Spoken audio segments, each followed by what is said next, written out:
Union and the standard of weights and measures, unquote. But on that tragic, unforgettable day of infamy, December 23, 1913, the men we sent to Washington to safeguard our interests, the representatives and senators and Woodrow Wilson, delivered the destiny of our nation into the hands of two aliens from Eastern Europe, Jacob Schiff and Paul Warburg. Warburg was a very recent immigrant who came here on orders from Rothschild for the express purpose of blueprinting that foul Federal Reserve Act. Now, the vast majority of the American people think that the Federal Reserve System is the United States government-owned agency. That is positively false. All of the stock of the Federal Reserve banks is owned by the member banks, and the heads of the member banks are all members of the hierarchy of the great Illuminati conspiracy known today as the CFR. The details of that act of treason in which many traitorous so-called Americans participated are far too long for this recording, but all those details are available in a book entitled The Federal Reserve Conspiracy, written by Eustace Mullins. In that book, Mullins tells the entire horrifying story and backs it up with unquestionable documentations. Aside from it being a truly fascinating and shocking story of that great betrayal, every American should read it as a matter of vital intelligence for the time when the whole American people will finally come awake and smash the entire conspiracy. Now, if you think that those aliens and their by accident of birth American co-conspirators would be content with just the control of our money system, you're in for another very sad shock. The Federal Reserve System gave the conspirators complete control of our money system, but it in no way touched the earnings of the people, because the Constitution positively forbids what is now known as the 20% withholding tax. But the Illuminati blueprint for one-world enslavement called for the confiscation of all private property and control of individual earning powers. This, and Karl Marx stressed that feature in his blueprint, had to be accomplished by a progressive graduated income tax. As I stated, such a tax could not lawfully be imposed upon the American people. It is succinctly and expressly forbidden by our Constitution. Thus, only an amendment to the Constitution could give the federal government such confiscatory powers. Well, that too was not an insurmountable problem for our Machiavellian plotters. The same elected leaders in both houses of Congress and the same Mr. Woodrow Wilson, who signed the infamous Federal Reserve Act into law, amended the Constitution to make the federal income tax, known as the 16th Amendment, a law of the land. Both are illegal under our Constitution. In short, the same traitors signed both betrayals, the Federal Reserve Act and the 16th Amendment, into law. However, it seems that nobody ever realized that the 16th Amendment was set up to rob, and I do mean rob, the people of their earnings via the income tax provision. The plotters didn't fully use that provision until World War II, when that great humanitarian, Franklin Roosevelt, applied a 20% withholding tax on all small wage earners and up to 90% on higher incomes. Oh, of course, he faithfully promised that it would be only for the duration of the war. But what was a promise to such a charlatan who in 1940, when he was running for his third term, kept proclaiming, "I say again and again and again that I will never send American boys to fight on foreign soil"? Remember? He was proclaiming that even as he was already preparing to plunge us into World War II by enticing the Japanese into that sneak attack on Pearl Harbor to furnish him with his excuse. And before I forget, let me remind you that another charlatan named Woodrow Wilson used exactly that same campaign slogan in 1916. His slogan was, "Re-elect the man who will keep your sons out of the war." Exactly the same formula, exactly the same promises. That 16th Amendment income tax trap was intended to confiscate rob the earnings only of the common herd, you and me. It was not intended to even touch the huge incomes of the Illuminati gang, the Rockefellers, the Carnegies, the Lehmans, and all the other conspirators. So together with that 16th Amendment, they created what they called the tax-free foundations. That would enable the conspirators to transform their huge wealth into such so-called foundations and avoid payment of virtually all income taxes. The excuse for it was that the earnings of those tax-free foundations would be devoted to humanitarian philanthropy.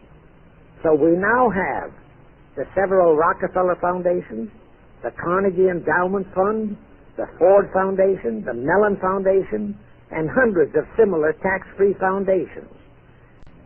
And what are the hundreds of billions of dollars they confiscate every year from the earnings of the common herd, you and me, used for? Well, for one thing, there's the foreign aid gimmick, which gave billions to communist Tito, plus gifts of hundreds of jet planes, many of which were turned over to Castro, plus the costs of training communist pilots so that they can the better shoot down our planes, billions to Red Poland, billions to India, billions to Sukarno, billions to other enemies of the United States. That's what that treasonously railroaded 16th Amendment has done to our nation, to the American people, to you and to me, to your children and their children. Our CFR Illuminati-controlled federal government can grant tax-free status to all foundations and pro-red one-word outfits, such as the Fund for the Republic. But if you, or a patriotic pro-organization, is too outspokenly pro-American, they can terrify and intimidate you by finding a misplaced comma in your income tax report and by threatening you with penalties, fines, and even prison. Future historians will wonder how the American people could have been so naive and stupid as to have permitted such audaciously brazen acts of treason as the Federal Reserve Act and the 16th Amendment. Well, they were not naive and they were not stupid. The answer is they trusted the men they elected to safeguard our country and our people, and they just didn't have even an inkling about either betrayal until after each one had been accomplished. It was the Illuminati-controlled mass communications media that kept and is keeping our people naive and stupid and unaware of the treason being committed. Now the great question is, when will the people wake up and do to our traitors of today what George Washington and our founding fathers would have done to Benedict Arnold? Actually, Benedict Arnold was a petty traitor compared to our present traitors in Washington. Now let's go back to the events that followed the rape of our Constitution by the passage of the Federal Reserve Act of the 16th Amendment. With Wilson completely under their control, the masterminds of the great conspiracy put in motion their next and what they hoped would be their final steps to achieve their one-world government. The first of those steps was to be World War I. Why war? Simple. The only excuse for a one-world government is that it will supposedly ensure peace. The only thing that can make people cry for peace is war. War brings chaos, destruction, exhaustion, to winner as well as to loser. It brings economic ruin to both. Most important, it destroys the flower of the young manhood of both. To the saddened and heartbroken oldsters, the mothers and fathers, who are left with nothing but memories of their beloved sons, peace becomes worth any price. And that is the emotion upon which the conspirators depend for the success of their satanic plot. Throughout the 19th century, from 1814 to 1914, the world as a whole was at peace. Such wars as the Franco-Prussian, our own Civil War, the Russo-Japanese War, were what might be termed local disturbances that did not affect the rest of the world. All the great nations were prosperous, the peoples staunchly nationalistic and fiercely proud of their sovereignties. It was utterly unthinkable that the French and the German peoples would be willing to live under a one-world government or the Turks and the Russians, or the Chinese and the Japanese. Even more unthinkable that a Kaiser Wilhelm, or a Franz Joseph, or a Tsar Nicholas, or any monarch would willingly and meekly surrender his throne to a one-world government. But bear in mind that the peoples in all nations are the real power, and only one thing, war, could make the peoples yearn and clamor for a peace-ensuring one-world government. But it would have to be a frightful and horribly devastating war. It could not be just a local disturbing war between just two nations. It would have to be a world war. No major nation must be left untouched by the horrors and devastation of such a war. The cry for peace must be made universal. Actually, that was the format set by the Illuminati and Nathan Rothschild at the turn of the 19th century. They first maneuvered all of Europe into the Napoleonic Wars. Then the Congress in Vienna, which they, and particularly Rothschild, planned to transform into a League of Nations, which was to have been the housing for their one-world government, exactly as the present United Nations was set up to be the housing for the forthcoming, God forbid, one-world government. Anyway, that was the format the House of Rothschild and Jacob Schiff decided to employ to achieve their objective in 1914. Of course, they knew that that same format had failed in 1814, but they theorized that was only because the Tsar of Russia had torpedoed that scheme. Well, the present 1914 conspirators would eliminate that 1814 fly in the ointment. They'd make sure that after the New World War, they were conspiring, there'd be no Tsar of Russia around to throw monkey wrenches into the machinery. I won't go into how they accomplished this first step to launch a world war. History records that World War I was precipitated by a trivial incident, the kind of incident both Weishaupt and Albert Pike had incorporated in their blueprints. That incident was the assassination of an Austrian archduke, arranged by the Illuminati mastermind. The war followed. It involved Germany, Austria-Hungary, and their allies, so-called the Axis powers, against France, Britain, and Russia, called the Allies. Only the United States was not involved during the first 2 years. By 1917, the conspirators had achieved their primary objective. All of Europe was in a state of destitution. All the peoples were war-weary and crying for peace. And the outcome, too, was all set. It was to come as soon as the United States would be hurled in on the side of the Allies. And that was all set to happen immediately after Wilson's re-election. After that, there could be only one outcome: complete victory for the Allies. To fully confirm my statement that long before 1917, the conspiracy, headed in America by Jacob Schiff, had it all set to hurl the United States into that war, I will cite the proof. When Wilson was campaigning for re-election in 1916, his chief appeal was, "Re-elect the man who will keep your sons out of the war."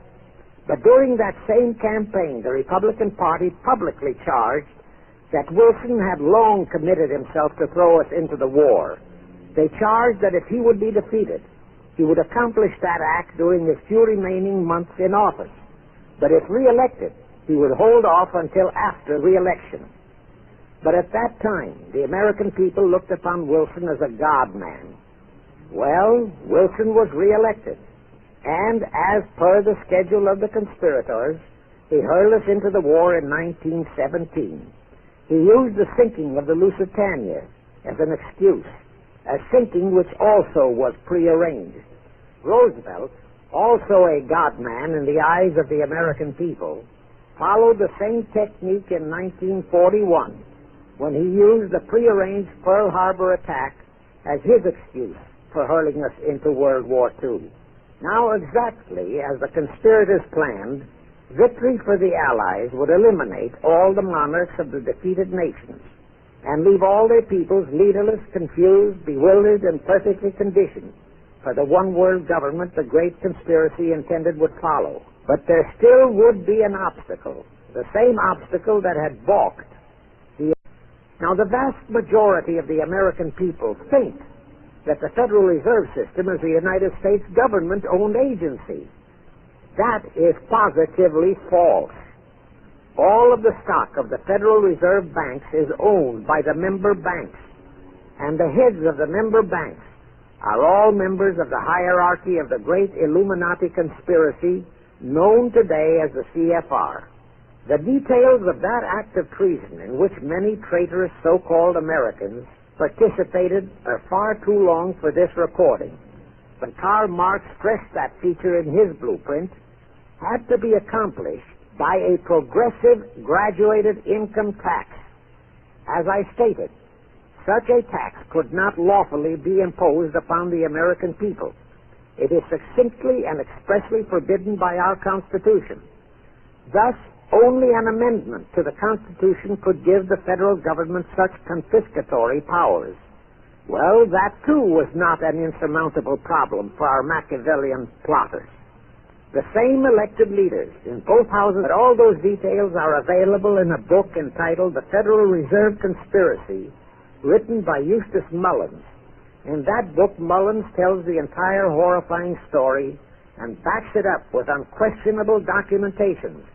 Aside from it being a truly fascinating and shocking story of that great betrayal, every American should read it as a matter of vital intelligence for the time when the whole American people will finally come awake and smash the entire conspiracy. Now, if you think that those aliens and their by accident of birth American cocaine and the standard of weights and measures, unquote. But on that tragic, unforgettable day of infamy, December 23, 1913, the men we sent to Washington to safeguard our interests, the representatives and senators and Woodrow Wilson, delivered the destiny of our nation into the hands of two aliens from Eastern Europe, Jacob Schiff and Paul Warburg.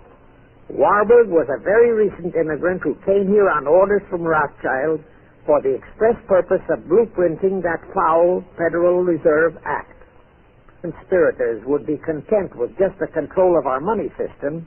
You're in for another very sad shock. The Federal Reserve System gave the conspirators complete control of our money system, but it in no way touched the earnings of the people, because the Constitution positively forbids what is now known as the 20% withholding tax. But the Illuminati blueprint for one-world enslavement calls for the confiscation of all private property and control of individual earning powers. This